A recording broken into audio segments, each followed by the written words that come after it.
البطاقة البنكية الخاصة بك إن شاء الله. البطاقة يجب أن تكون بطاقة انترناسيونال أو بطاقة قادرة على الشراء عبر النت، ليس بطاقة عادية. انظر، نضع هنا ديبوزيت أي إضافة أموال. عند التفعيل سنرى إن شاء الله هذه الصفحة، وعدم التفعيل ستظهر لك صفحة أخرى ستجد فيها التحقق من الحساب أو التحقق من البطاقة. لما الموقع يتحقق أن البطاقة هي لك وليس لغيرك فإنه يتم تفعيل الحساب. وعند تفعيل الحساب تظهر لك هذه الصفحة هكذا بهذا الشكل. إذا أردت أن تضيف أموال مونطون تكتب المبلغ الذي تريد بالدولار طبعا، لأنك تضيف أموالك في الدولار. هنا انظر، نسبة اقتطاع المال 5% فقط. هذا الموقع جميل جدا، يعني إذا أردت أن تشتري البيتكوين أو البيتكوين من مواقع أخرى فإنه يكون الثمن باهظ جدا. وهنا تضغط أو تكتب، أفضل أن تكتب 3 الأرقام التي تكون خلف البطاقة، ثم تضغط هنا ديبوت. ثم ستجد إن شاء الله أموالك أو المال الذي تريد أن تشتري به البيتكوين أو تغيره إلى البيتكوين أو البيتكوين، لأن هذه العملة ينطقها أحيانا بالبيتكوين وأحيانا ينطقونها بالبيتكوين أو البيتوان. لا نتطرق لكيفية النطق بل كيفية الشراء إن شاء الله. عند شراء البيتكوين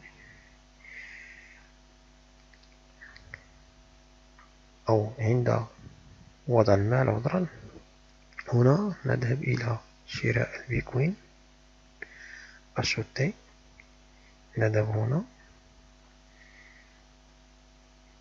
إذا كان المال تقريبا $1000 تضغط هنا $1000 ستجد القيمة ديال البيتكوين هنا $1000، 9.999 تقريبا $1000 هنا، وتجد قيمته هنا.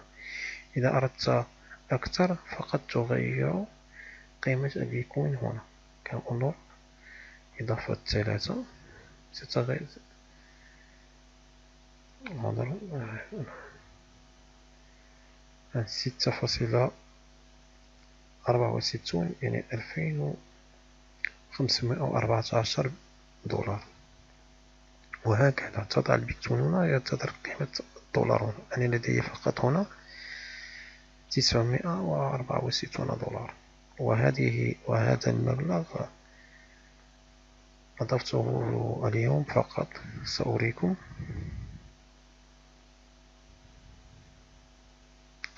انظرا الهستوريك الخاص بي. انظر هنا أضفت بعد قليل $9.5، وهنا أضفت المبلغ $4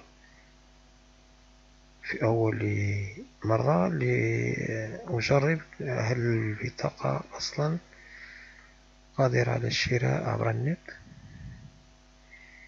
عندما تيقنت أن البطاقة قادرة على الشراء اشتريت. أردت أن أضيف هذا المبلغ وفشلت. وهنا فشلت، ليس لسوء البطاقة ولكن هناك تطبيق في البطاقة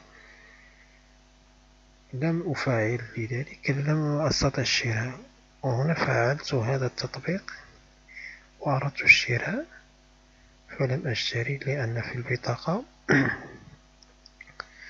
لا تتجاوز 10,000 درهم.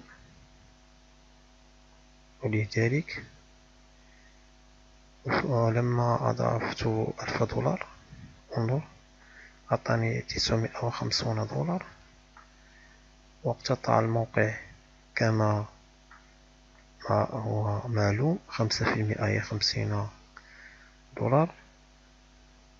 من $1000. وهذا نسبة جد جميلة في الموقع، أنه يقطعون $50. إذا أردت الشراء من مواقع أخرى اعلم يا صديقي ستجد مبالغ لم تتوقعها أصلا، مبالغ خيالية للبيتكوين. أنك تقريبا إذا أردت أن تشتري $1000 ستشتري $1000 سأقولها، تصدق أو لا تصدق، $1300. تشتري فقط $1000. كم خسرت؟ $300. صدق أو لا تصدق. هذا الموقع جد جميل، نسبة معقولة كأنك تشتري بالبطاقة. انظر، هذا هو الموقع عشوسيا، موقع صادق. السحوبات اليومية، أنا ليس لي كيلوهاش كثير، لذلك سأريكم السحوبات التي تكون في نفس الوقت. انظر هنا، 1 صباحا، 1 صباحا، 1 صباحا. انظر، هذه كلها سحوبات. سحبت مرة واحدة على ما أظن، لما أصبح المبلغ متاح. والآن لدي أصلا مبلغ متاح للسحب ولا أريد أن أسحبه، لذلك عند شراء البيتكوين لا ترسل المال مباشرة إلى هاشوسيان، لأن الموقع هاشوسيان يتحقق من الإرسال في مدة 30 دقيقة فقط. وهذا الموقع بيتوك يرسل لك البيتكوين بعد مرور 24 ساعة أو 20 ساعة. إذن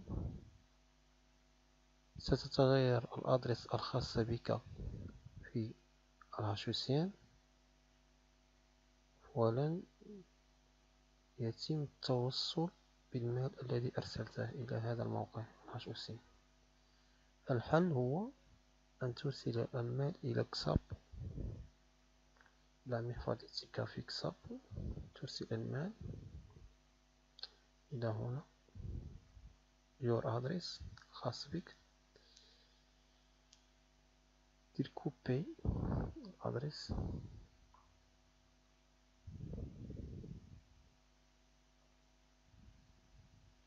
كوبي الأدرس، تضعها في أمر كوبي الأدرس، تضعها هنا في والت. ستجد هنا والت، لا ليس والت، withdraw.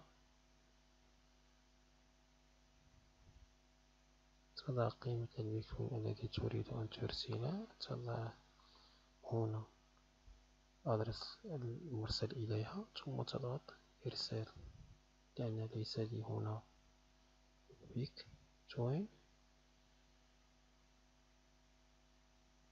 ستجد بعد 24 ساعة البيتكوين الخاص بك هنا في المحفظة. تضغط على send أو إرسال، تأخذ الأدرس الخاص بك في هاشوسيان، تضعها هنا، تضغط هنا، دير كوبي الأدرس، ثم تضعها هنا، ثم تضع القيمة البيتكوين التي توجد لديك هنا. ضع هنا، انظر لما سأضع هنا قيمة البيتكوين، انظر $، أوتوماتيك أو مباشرة يضع هنا $. تضغط على انفوي. عند اضغط على انفوي، لأن ليس لدي الأدرس أو الأدرس هذه أصلا لكسابو، لذلك استعملتها. فضغط تلك الخانة. عندما تضغط انفوي ستضع لك خانة هنا، وهذه الخانة سترسل إليها 4 أرقام. ستصل لك رسالة ب4 أرقام لتحقق الإرسال. تضغط على الرسالة، من ثم ستجد إن شاء الله المكتوب الخاص بك فيه شخصيا بعد 30 أو ربع ساعة أو 15 دقيقة. أعتذر على سرعتي في الشرح لأني جد متعب، وأردت أن أضع هذا الفيديو بسرعة. والسلام عليكم ورحمة الله وبركاته.